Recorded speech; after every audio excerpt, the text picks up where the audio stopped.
Hey everybody, welcome to the Context Machine, episode number 700. We have a special guest today, and in the meanwhile, I'm Bryan Chaffin. And I'm John Kheit. Please make sure you check us out online at our home at contextmachine.io. Well read, John. You can also use contextmachine.io to reach out to us even, or find us on Mastodon at Context Machine or Blue Sky at contextmachine.bsky.social. Also, today's episode is sponsored by MacPaw. Right. I'm going to tell you more about them later in the show. John's with us because Jeff had a special Valentine thing to do. So it's just you're stuck with us today. As do I. It won't be too long because I got to go do my Valentine's Day thing too. Valentine's Day too. Yeah, that's right. Yeah. Thanks very much for joining today, John. I really appreciate it. So those longtime listeners will recognize John from years past, but he was also the devil's advocate on the Mac Observer, and he's a very good friend of both mine and Jeff's. It's always awesome to chat with you guys. Oh, thanks, man. All right. Well, I wanted to talk first about Retrocade, which is Apple's new old school arcade emulator. It's not a gaming emulator. It's an arcade emulator that's for Apple Vision Pro. And you have an Apple Vision Pro, right? I have two Apple Vision Pros. I have the original, and I got the upgraded. Is it M5? I guess now. Yeah. Oh, right. How is the upgraded one? It's I don't notice any difference. I'm not a heavy user, but the reason I got it is the one use that I really like so far, and I think things are changing, like because of Retrocade and a couple of developments, like the YouTube finally came out.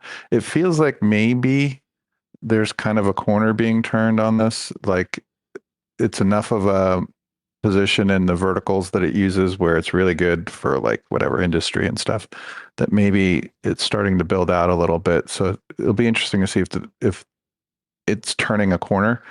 But the one thing that I really like using it for is just consuming content. Like if I'm not a big fan of Avatar 2, like the movie for the movie's sake, but I'm a huge fan of Avatar 2 for the technical aspects of it. When you watch it on this thing, it's insane how good it is. But you can't share it. And I like to share it with my girl. And, watching in serial fashion was kind of annoying, but you can now if you have two of them, right? So that was the main reason to get it, was so that we could both watch something at the same time. And it's pretty cool for that use case. That is cool. But if you have the original, I see no reason to upgrade at all. Is if you is the device like lighter? Like, are there any differences in the device from your perspective? No, I think it's actually slightly heavier, but you don't feel it because the strap, the new dual band strap that it comes with, is a much better strap. So, but you can just buy that strap for your original and enjoy, the benefits of that. So I'm sure it's a bit, significantly faster, but I don't really. It's not like I go from one to the other and I feel like, wow, there's this kind of improvement. It's not like on the Mac, because the original is pretty responsive. Again, I'm sure there's some, technical uses for it that maybe you feel higher like resolution display, isn't it? I don't know that it's higher resolution. I heard, and from what I've read, that it like, meaning the physical display, the number of pixels is still the same, but I believe because of the extra processing grunt, your peripheral vision, it resolves at higher resolution and better. I can't say I notice it. Again, maybe for pixel peepers, I'm sure they do, but it's not something worth upgrading for, at least in my use case. But maybe people with much better vision will notice something like that, or more sensitive to it, they might. But like I said, for average use, it just feels much the same. I'm sure it boots a little faster or something like that too. But sure. If I had tried one, if I didn't need a second one, literally a physical second one, and I tried this, I would have been like, yeah, pass. I'm not upgrading this one. Yeah. Your mileage may vary. That makes sense. And you and I are kind of similar in the way we like we especially the first one, we got it to get it. I believe that's accurate for you too. Yep. I had the feelings of FOMO, and I wanted to try it, and I could afford it, and I got it. But I haven't really used it that much, and I specifically probably use it most to simply check out updates and things. I don't really use my Apple Vision Pro on a day. Yeah, I hate to say it, my number one use case also is to update the software. Yeah. Which is not really much of a use case.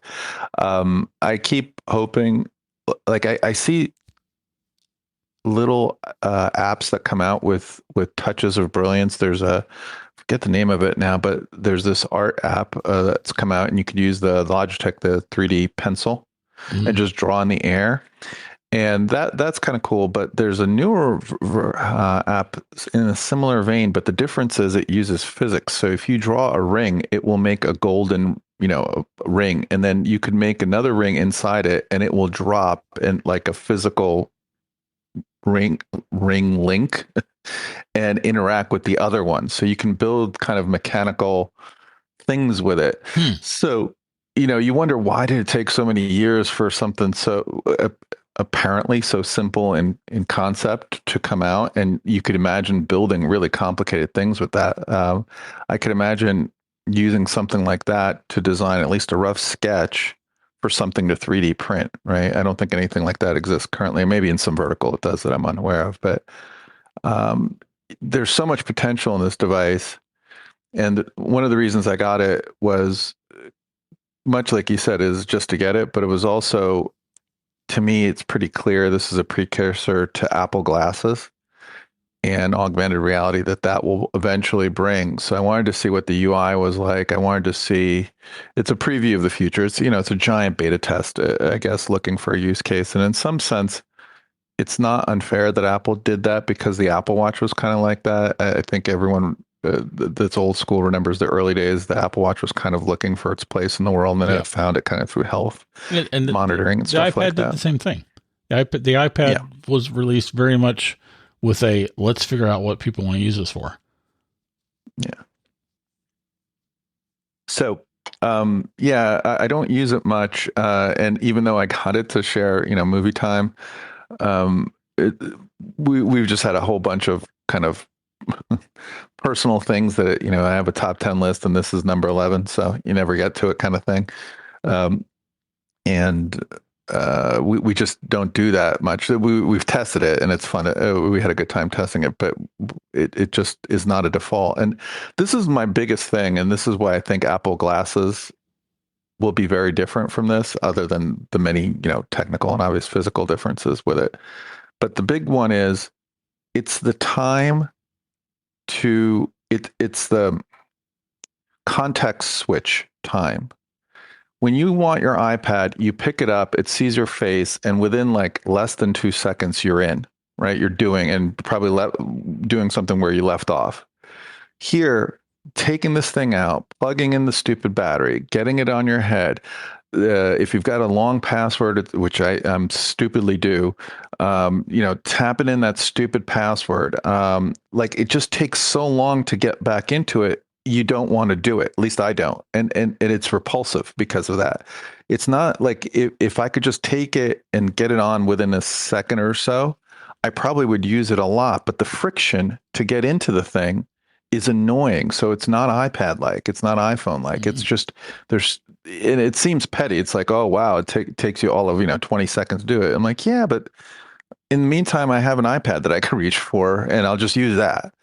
And that's part of the problem with it. So I could see that people do long stretches of work in it, like they're not having that context switch, and they'll use it as, a screen replacement. But I think that that's a huge problem for acceptance when it's that much friction to get into it and use it. You just don't want to deal with it. That's fair. That's fair. All right. Well, this ostensible segment is, or this segment is ostensibly about Retro Arcade. So let's talk a little bit about that. You haven't used it yet? No, I haven't. I've seen the videos of it, and again, because the friction's so much, I I didn't even want to put it on to download it and get at it. But it looked amazing, and it actually may change a huge thing. We're building a house, and as part of the house, I wanted to build a little arcade, not a big one, like 2 or 3 machines kind of thing. But I look at this thing, and I'm like, do you even need one? Because it looked so much better, like it just than reality, in the sense that you could make it like a cozy for people old enough to remember what the arcades were like, right? They were always dimly lit, kind of like dens of blipping sounds and stuff, and all the cabinets and full size cabinets and stuff. But there was kind of a cool atmosphere to it, at least for me, that I'm nostalgic about. And you could do something amazing like that, right, in a virtual way with this thing. Have you used it? Yeah, I have, and it's mostly amazing. It Wow. feels like being in an arcade, and it captures it captures that feel of being in an arcade. The one thing that I don't like is long been my problem with playing arcade games outside of an arcade, and that's that if the controls are not mounted, they don't feel right to me. Yeah, I know what you mean. The buttons don't feel right. And not to mention the fact that so I bought the PlayStation Sony thing. That's what Apple is selling, basically. It's yeah, and this is an outstanding controller in every conceivable metric, but it doesn't feel right to push. I mean, pushing these buttons doesn't feel right to me. I'm old, and I've never gotten on with a handheld controller. So that's my beef with it. And I think that's a fair beef, but I don't think it's because you're old. I think it's because the physical environment of a full, machine is just different than when you're sitting back on your couch, and your hands naturally fall onto a controller. I have the PS5 controller. I think it's one of the better controllers out there, but the maybe the answer, and I wonder if Apple supports this, is they do have genuine, like real replica upright machine controller pads, like you can get for kind of these MAME cabinets, and with the real legitimate kind of old school buttons and track balls and joysticks and stuff. I wonder if you can get one of those and plug it in, and then it'll be almost one for one feel. Yeah, that might change things. That would be lovely. I mean, so like all right. Another issue with the Retro Arcade is that they have gamified being able to access the games. You have to play games to unlock games. Cool. And I ain't got no time for that, man. I mean, like, let me play the game I want to play, man. I've unlocked 3 games, and the third one was Centipede. Centipede on a PS5 controller stinks to me. Yeah. I need that. I need that the roller. It needs the ball. But anyway, whatever. I don't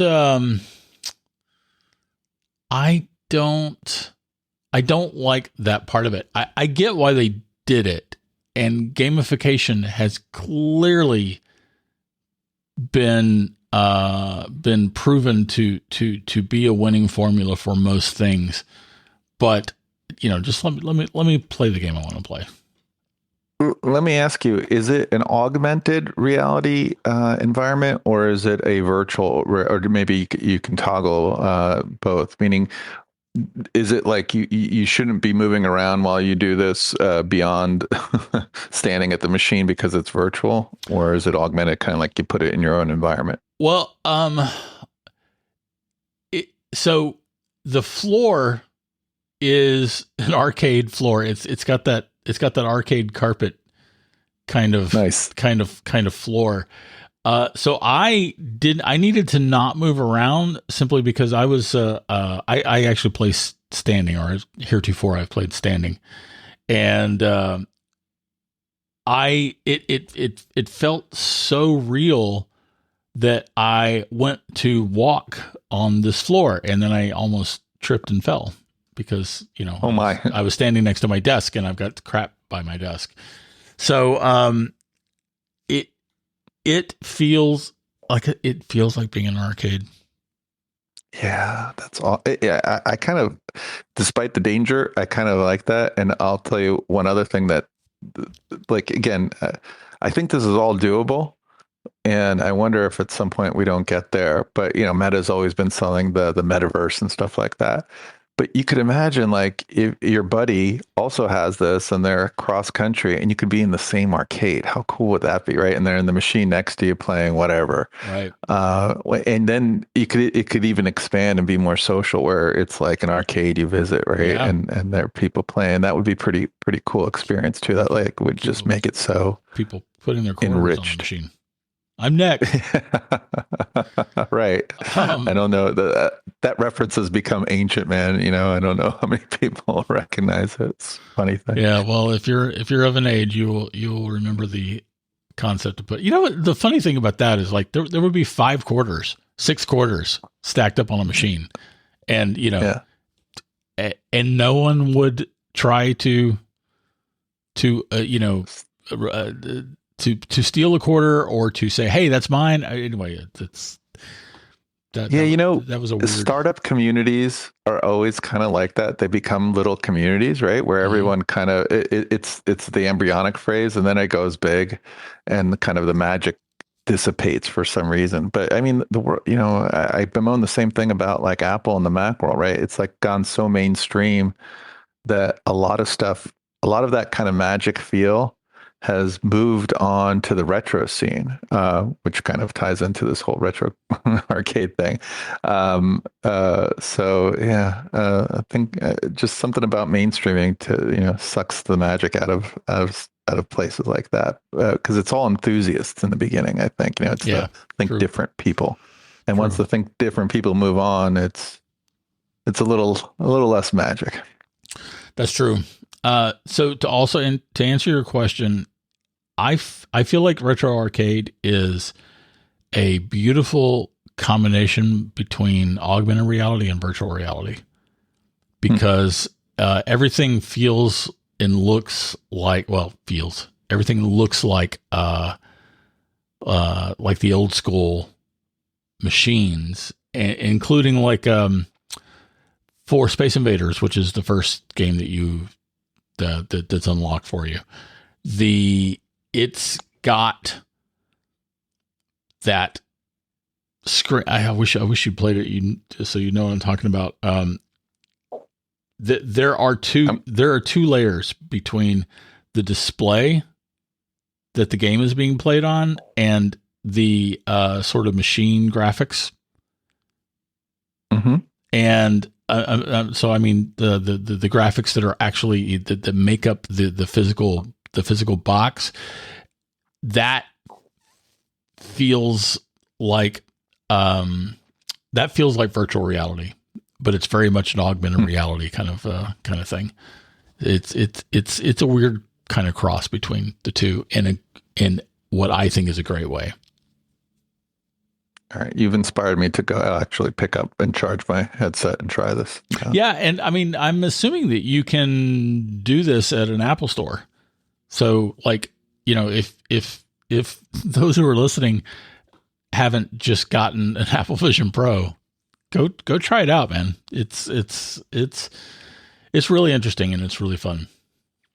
Yeah, it gives good demo. That part's for sure. Yeah. And I'm assuming that the Retro Arcade gives super good demo too. So it's worth it just to experience it and get a little taste, even if you don't get it. Yeah, I definitely think so. All right, let me tell you a little bit about MacPaw. Clean My Mac is your ultimate solution for Mac control and care. Notarized by Apple and meticulously crafted by MacPaw, a leading macOS and iOS software development company. I really like these folks. So I ran Clean My Mac right before we recorded this, and I ran the Smart Scan. It looked at junk, it looked at threats, it looked at performance, it looked at application updates, and it looked at clutter, including duplicate downloads. And it found 18.8 gigs of junk that can be thrown away. It found no threats, yay me, and it found 2 tasks to run for performance, and it found 4 application updates that need to be ran. And then it for clutter, it found 8 duplicate downloads. It did all this with literally a single click, and then another single click will actually go through, remove the junk. It'll run the tasks for performance. It'll run the update applications, and it'll find and identify and throw away the 8 duplicate downloads. But you can also run individual tasks. You can run just a cleanup task. You can run just your threat assessment. You can run just your performance tests, right? You can do all these things, and it's super easy to do. MacPaw has made this stuff simple, and it makes it simple to keep your Mac up to date and clean and running well. I love this software. I love MacPaw, and I very much recommend it. So get tidy today. Try 7 days free and use our code ContextMachine for 20% off at cleanmy.com/ContextMachine. Now I'm going to explain that. That's ContextMachine, all caps. That's the coupon code, ContextMachine in all caps for 20% off at clnmy.com/ContextMachine. And again, Context Machine is in all caps. So you can do that, get 20% off. I recommend this stuff, and we absolutely hope that you check it out. Okay, John, you have gotten a CNC machine. Am I getting that correct? Well, I don't have it, but I did order one. I thought you had this. It will. I have 2 3D printers that are still in the box that I got through Kickstarters, and unlike many Kickstarter experiences, they actually came pretty quick. I got a Bamboo Labs H2D that's been sitting for months in the box, and I got a Snapmaker U1 3D printer. Okay, why are they in the box? We've moved homes recently, so it's just been like, and we had pretty catastrophic flooding here a while, so that kind of just made the move process take way longer. Okay, that's fair. That's fair. Yeah, and so we finally got everything done with the move. So maybe in next week or so I'll get to unboxing them. But 3D printers are cool, but they're an additive technology, so they kind of work like a glorified HP, inkjet printer where they lay down the ink, except they keep thickening the ink to build up something, and it's pretty cool, actually. The H2D, there's something a little unexpected I've seen as a trend recently about it. The H2D bamboo printer, it's got a very big print space. It's designed for a big capacity. Most 3D printers are like 250 millimeter cubed space, and this is like, I think, around 300 something. So basically a foot cubed. And what that lets people do is, and it also has 2 print heads, so it could print 2 materials at a time without switching things, which speeds it up. But more importantly, it can use multiple materials. And one of them is like basically the same kind of foam that's found in sneakers. So people have been designing and printing sneakers that they just take out of the printer and wear. And they're really good sneakers. And they've been like refining the sneaker set over time. So I'm kind of looking forward to give a try to these like space booty sneakers that have been that you can just download from kind of online repositories and do that. So that's pretty cool. But anyway, these are additive technologies, and they build up an object.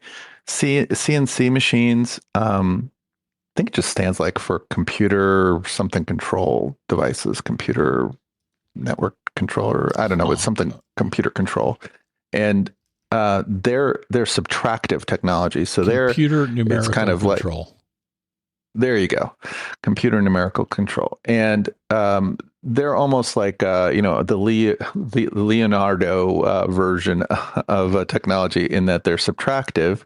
So you start with the proverbial block of marble and you chisel out the shape you want, right? Kind of thing. Yeah. Although it's not nearly as good as a sculptor, but it uses a drill bit essentially, or different types of drill bits, and it will subtract out of a block of something. It could be wood, it could be plastic. In this case, some of the new machines, they can even subtract out of real steel, like good high quality hardened steel, which is a little bit tough. And the CNC machines were usually the purview of really expensive, many hundreds of thousands of dollars, big, huge machines worked by professionals for manufacturing and stuff. And this is kind of a new micro trend. There's at least two, there's more than two, but there's three or four, but two big machines that have come out at different reasonable, more attainable price points that do really fancy things. One of them is the Makera Z1, which is on Kickstarter, and it's about $800 or $900 depending upon when you get in on it. And I got another one. It's called the Nestwork C500. And that one goes anywhere from like 2,500 to 4,000, depending on how you kit it out. But it's kind of incredible if you go to Nestworks AI. They have unfortunately can't get it now. The Kickstarter just closed, and they're going to ship, I hope, the first batch around June when they'll open up for more sales, I guess. But right now it's on Obtainium. But it not only it has like multiple bits that a little robotic hand will pick up. It has ventilation, and it will actually cool when it's the drill bit is like subtracting out metal. It will spray water like a real, industrial CNC machine so that it doesn't overheat and doesn't break the bit and stuff like that, and collect all that. It's kind of incredible for the relative price, how sophisticated a machine this is. So it's kind of a new trend, and it'll be interesting to see if it takes off like 3D printing is taking off. It might take a little time. Some of these are, you can get a 3D printer for like a couple $100 now.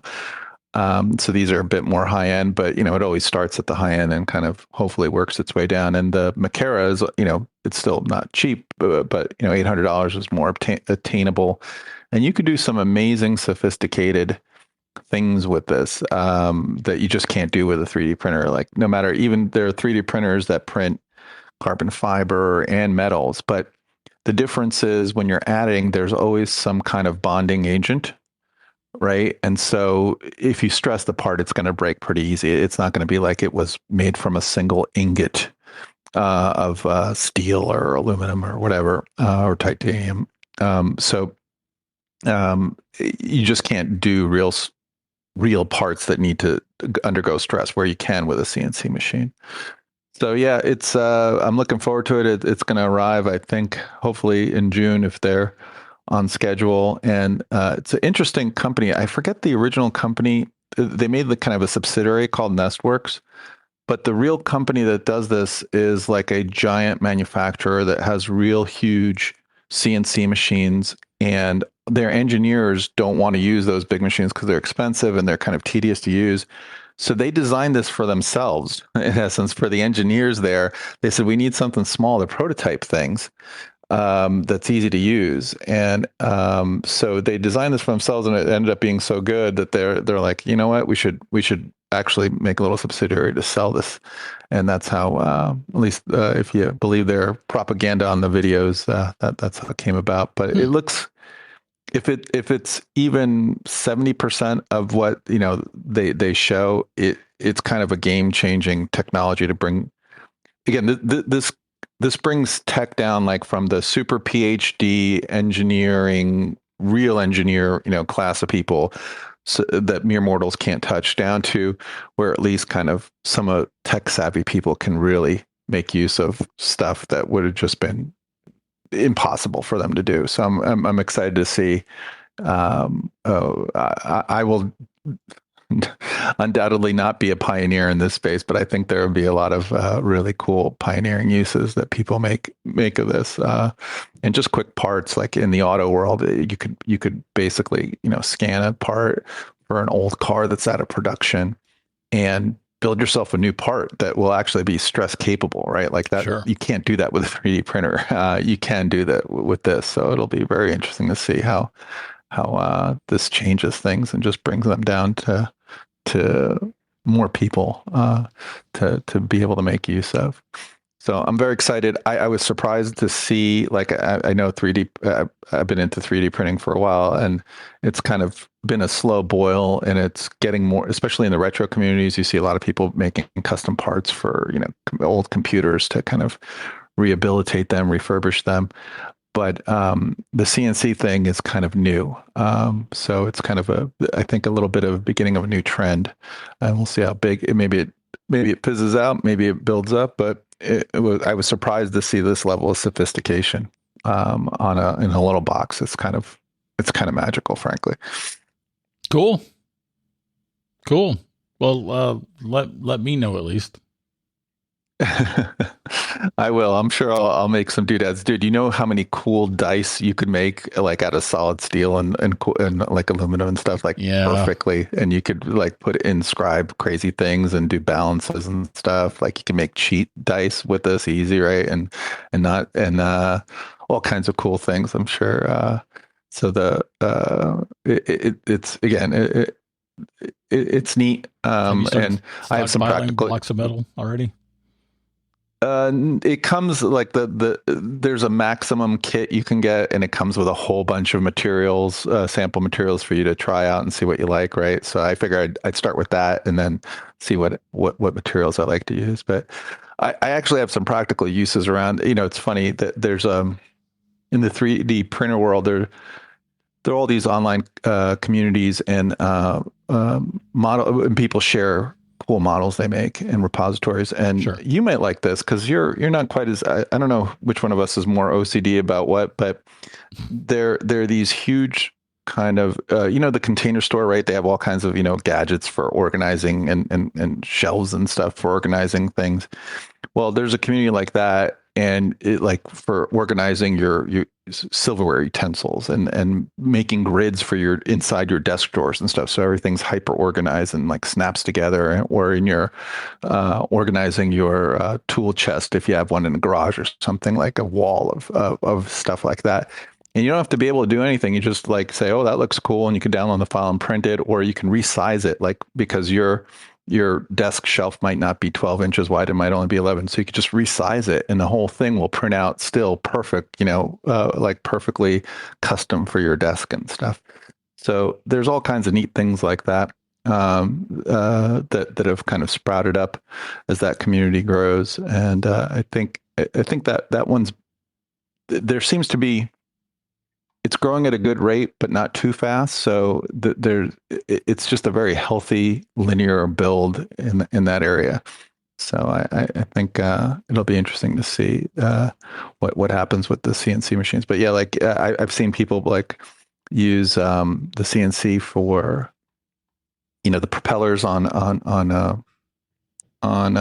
drones. Sure. They're made of plastic, but some people are like making metal ones, so they're a little more robust, like out of aluminum and stuff. And so it will be very cool. And robot parts like that can actually handle stress and weight and stuff you could build up with this. So a lot of weird things. I'm very excited to kind of be part of the flow and be aware. It's kind of like the same reason I got the Vision Pro. Like you want to be up to speed on some of this stuff, right?